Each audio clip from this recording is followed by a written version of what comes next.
টি-20 বিশ্বকাপ বয়কট করল বাংলাদেশ পাকিস্তান, বড় চাপের মুখে আইসিসি বিসিসিআই। টি-20 বিশ্বকাপ ঘিরে আইসিসির সঙ্গে বাংলাদেশের টানাপোড়েনে নতুন মাত্রা পেয়েছে।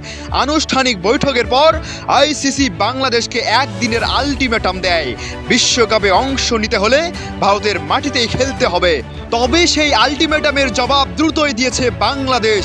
ক্রীড়া উপদেষ্টা ডক্টর আসিফ নজরুল স্পষ্ট করে জানান, নিরাপত্তার প্রশ্নে কোনো আপোষ হবে না। প্রয়োজনে বাংলাদেশ বিশ্বকাপ খেলবে না, কিন্তু ভারতের মাটিতে দল পাঠাবে না।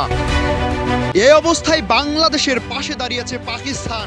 পাকিস্তানের জনপ্রিয় ক্রীড়া মাধ্যম জিও সুপার জানিয়েছে, বাংলাদেশকে অন্যায়ভাবে বিশ্বকাপ থেকে বাদ দেওয়া হলে বা খেলতে বাধ্য করা হলে পাকিস্তান বিশ্বকাপ বয়কট করবে।